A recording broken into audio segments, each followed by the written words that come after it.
Bienvenue dans cette nouvelle édition du décryptage sur Africa 24. Mbalmayo est le chef-lieu du département du Niong et Soro, dans la région du centre du Cameroun, située à une cinquantaine de kilomètres au sud de la ville de Yaoundé. Carrefour de liaison avec le sud du pays, c'est également la route pour se rendre au Gabon et en Guinée équatoriale. Commune à forte concentration jeune, Mbalmayo séduit par ses sites touristiques. Décryptage reçoit ce jour pour vous le maire de cette commune particulière qu'est Mbalmayo, Monsieur Dieudonné Zang Mba Obélé. Avec lui, nous parlerons du développement de cette commune. Présentez-nous la commune Mbalmayo. C'est une petite commune ou une commune moyenne par rapport aux communautés urbaines et les grandes métropoles comme Yaoundé ou Douala. C'est une commune moyenne qui est située au sud de Yaoundé, à une quarantaine de kilomètres de la capitale du Cameroun, et qui couvre 62 kilomètres carrés de superficie avec 130 000 habitants. C'est une vieille commune qui a été créée au temps de la colonisation et qui s'est développée au fil des ans et qui aujourd'hui est au carrefour de son développement. Nos populations s'activent autour de l'agriculture surtout, l'agriculture de rente, le cacao, et surtout elle est la mamelle nourricière de Yaoundé. Mbalmayo est caractérisé par l'oignon, qui est le deuxième grand fleuve au niveau du Cameroun et qui traverse la ville et qui permet donc à nos populations l'exploitation des ressources halieutiques. Que prévoyez-vous comme réalisation pour la commune de Mbalmayo durant votre mandat? Les projets les plus saillants de cette mandature, il y en a deux. Le premier projet, c'est la réhabilitation de la gare routière de Mbalmayo, c'est-à-dire le marché central de Mbalmayo. Nous sommes en train de le reconstruire complètement. Et le deuxième projet, c'est l'assainissement de la vallée de Conlo. Nous le construisons avec nos moyens propres, avec l'aide du gouvernement, à travers le FECOM, avec l'aide de nos partenaires au développement, notamment la KW, c'est-à-dire l'agence allemande de coopération au niveau financier. Les défis de Mbalmayo sont nombreux, surtout le problème d'urbanisation et d'insécurité. Comment comptez-vous donc vous y prendre pour les relever? Vous savez, nous sommes un repli idéal de tous les bandits qui sont dans la grande métropole de Yaoundé. Quand ils commettent leur forfait à Yaoundé, ils se replient dans les villes périphériques et parmi lesquelles Mbalmayo.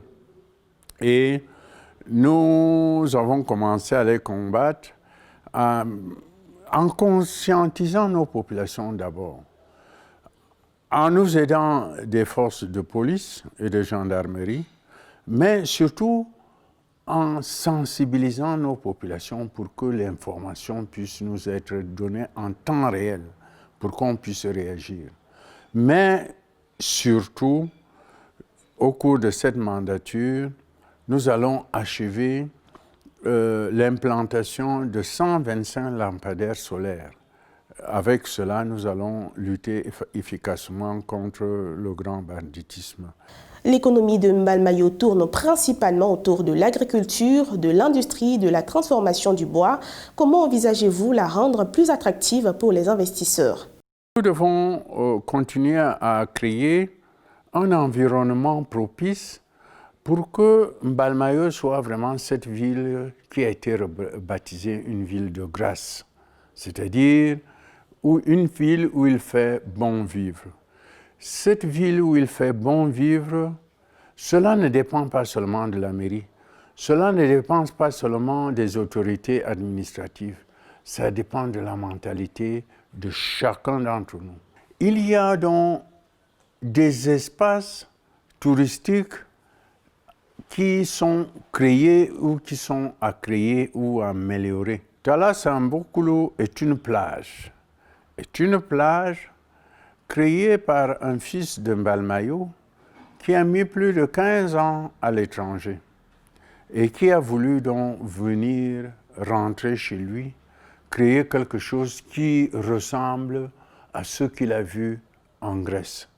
Et c'est cette plage, j'invite d'ailleurs tous vos téléspectateurs à venir la visiter. Beaucoup viennent en Mbalmayo à cause de Thalassa, parce que vous y venez, ça se trouve dans le quartier Mbokoulou.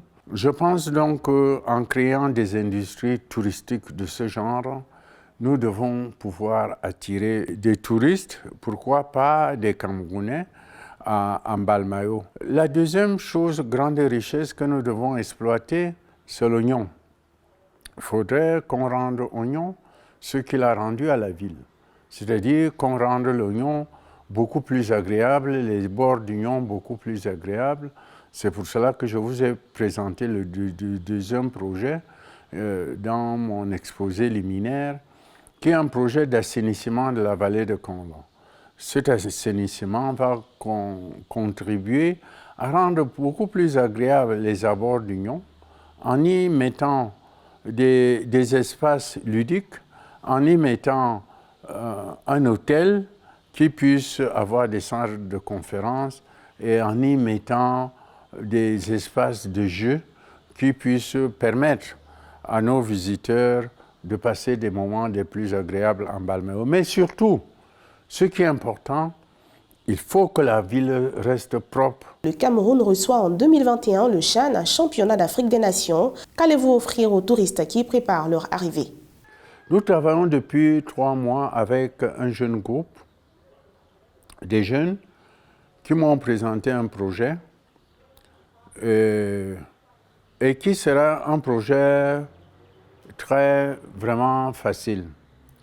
Ça veut dire que nous voulons que nos populations ne prennent pas les bus pour aller à Yaoundé, voir les matchs. Les matchs, on aura des écrans géants au stade municipal de Mbalmayo. Le public suivra les matchs au stade municipal de Mbalmayo en observant les mesures de distanciation. Avec ces jeunes, nous allons offrir au public les mets au niveau local. Donc vous pourrez venir de Yaoundé, vous disant « je ne peux pas accéder au stade, je vais voir le match en Mbalmayo ». Vous aurez des écrans géants comme si vous étiez au stade.